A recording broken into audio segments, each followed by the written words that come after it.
അറിഞ്ഞില്ലേ? എന്ത് സൂചിയെന്ന് മാറ്റിയിട്ട് രേഷ്മ പി തങ്കച്ചൻ എന്ന ഒറിജിനൽ പേരൊക്കെ ആക്കിയിട്ടുണ്ട്. എന്തായാലും ഇങ്ങനെ സബ്സ്ക്രിപ്ഷൻ വഴി തുണി അയച്ചിട്ട് ലക്ഷങ്ങൾ സമ്പാദിക്കുന്ന രേണുസൂതി അടക്കമുള്ളവരെ വലിച്ചു കീറി ഒട്ടിച്ചുകൊണ്ടാണ് നമ്മുടെ രജിസാർ രംഗത്ത് വന്നിട്ടുള്ളത്. ആയിക്കോട്ടെ, ഇന്ന് നമുക്ക് ഇവിടെ തന്നെ കൂടാ, എല്ലാം അറിഞ്ഞിട്ട് തന്നെ കാര്യം. നമസ്കാരം. ഇനിയെങ്കിലും പുതിയ തലമുറയ്ക്ക് വേണ്ടി ഞാൻ ഒന്ന് പ്രതികരിച്ചില്ലെങ്കിൽ അത് എന്റെ ധാർമ്മികതയ്ക്ക് കോട്ടം തട്ടുമെന്നുള്ളത് കൊണ്ട് തന്നെ രണ്ടു വാക്ക് പറയാതിരിക്കാൻ വയ്യ. എന്താണെങ്കിലും ധൈര്യമായിട്ട് പറഞ്ഞു, എന്നെ ആരും ഇവിടെ തല്ലാനൊന്നും പോകുന്നില്ല. കാരണം ഇന്ന് സാമൂഹിക സാംസ്കാരിക നായകന്മാരെയും നായികമാരെയും ഒന്നും കാണാൻ പറ്റുന്നില്ല. അവരുടെ എണ്ണം കുറഞ്ഞു വരുന്നു. മൂല്യബോധവും സാംസ്കാരിക തനിമയുമുള്ള വ്യക്തികളുടെ എണ്ണം ഉണ്ടെങ്കിലും പലയിടത്തും നിശബ്ദത പാലിക്കുന്നു, ആരെയൊക്കെ പേടിച്ച്. ഞാൻ പ്രധാനമായും ചൂണ്ടിക്കാണിക്കുന്നത് കഴിഞ്ഞ ദിവസങ്ങളിൽ സോഷ്യൽ മീഡിയയിൽ കണ്ട ഒരു കാഴ്ചയാണ്.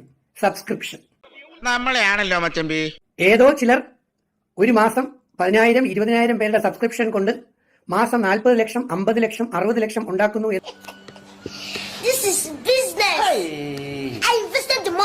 ആ വരുമാനം കാണിച്ചുകൊണ്ട് പുതിയ തലമുറയിലെ കുട്ടികളിലേക്ക് പഠനത്തിന് താല്പര്യമുണ്ടാക്കാത്ത, ശരീരമനങ്ങി പണമുണ്ടാക്കാൻ താല്പര്യപ്പെടാതെ, നീ ഇങ്ങനെ നാടകം എന്ന് പറഞ്ഞ കണ്ടെന്തെങ്കിലും പണിക്ക് പോകാൻ നോക്ക്. ആഗ്രഹം ഇല്ലാണ്ടല്ല സുഖേട്ടാ, എനിക്ക് വേർപ്പിന്റെ അസുഖമുണ്ട്. എന്തെങ്കിലും ഒരു പണിയെടുത്ത അപ്പം ഇറങ്ങും. ഉടായ്പിലൂടെയും സൂത്രത്തരത്തിലൂടെയും ശരീര പ്രദർശനങ്ങളിലൂടെയും പണമുണ്ടാക്കാനുള്ള എളുപ്പ വഴികളെ പ്രോത്സാഹിപ്പിക്കുന്ന രീതിയിലുള്ള കുറെ കാഴ്ചകൾ കണ്ടു. എനിക്ക് വളരെയധികം വിഷമം തോന്നി. ഞാൻ പ്രതികരണം നിർത്തിവെച്ചിരിക്കുകയാണ്, കുറച്ചിരിക്കുകയാണ്. കുറെ നാളായി ഇത് തുടങ്ങിയിട്ട്, ഇന്നെനിക്ക് രണ്ടിലൊന്നറിയാം. നിങ്ങൾ ഇനി ഇതിന്റെ ഈ വീഡിയോയുടെ അടിയിൽ വന്ന് ചാണകം വാരി എറിഞ്ഞാലും തെറി വിളിച്ചാലും എനിക്ക് സന്തോഷം മാത്രമേ ഉള്ളൂ. കണ്ണീര് തുടച്ചിട്ട് കുറച്ചുകൂടി വിശ്വസിക്കാൻ തോന്നുന്നു. അവരുടെ ഈ വീഡിയോകൾ രാത്രി 10 മണി 11 മണിക്ക് ശേഷം വെളുപ്പാങ്കാലം 1-2 മണി വരെ ശരീരഭാഗങ്ങൾ പ്രദർശിപ്പിച്ചുകൊണ്ട് ഷാൾ താഴേക്ക് വീണാൽ, മുന്താണി താഴേക്ക് വീണാൽ, സൈഡ് തെരിഞ്ഞു നിന്നാൽ, അതുപോലെ തന്നെ ബ്ലൗസിനകത്തൂടെയുള്ള ക്യാമറ ഫോക്കസ് ചെയ്തുകൊണ്ട് എന്തൊക്കെയാണ് ഈ കൊച്ചു കേരളത്തിൽ സംഭവിക്കുന്ന എന്തൊക്കെ കാര്യങ്ങളാണ്? സ്വയം മ്ലേച്ഛമായ തരത്തിൽ ശരീരഭാഗങ്ങൾ പ്രദർശിപ്പിച്ചുകൊണ്ട് പണമുണ്ടാക്കുന്ന കുറെ കുട്ടികളല്ല, കുറെ വ്യക്തികളുടെ എണ്ണം, കുറച്ച് സഹോദരിമാരുടെ എണ്ണം കൂടി വരുന്നില്ലേ എന്ന് നിങ്ങളൊന്ന് ആലോചിച്ച് നോക്കും. ഇതിനൊക്കെ എന്താ വേണ്ടെന്നറിയോ? അവന്റെ മുഖം പിടിച്ചിട്ട് തേക്കാത്ത ചുമരും അങ്ങോട്ടും ഇങ്ങോട്ടും ഇട്ടങ്ങോട്ട് സ്ഥലങ്ങളിൽ എന്ത് കാണിച്ചും പണം ഉണ്ടാക്കുക, പണമാണ് പ്രധാനം, പണം ഉണ്ടായാൽ എല്ലാം നേടാൻ കഴിയുമെന്ന മിഥ്യാ ധാരണ മാത്രം. എന്റെ സഹോദരങ്ങളെ, പൊതുസമൂഹം നിങ്ങളെ കാണുന്നുണ്ട്. കുറച്ചു കഴിയുമ്പോൾ ഒരു പട്ടിയുടെ വില പോലും സമൂഹത്തിൽ ഉണ്ടാവില്ല. സൂക്ഷിച്ച് സംസാരിച്ചില്ല, എന്റെ വിധമാറും.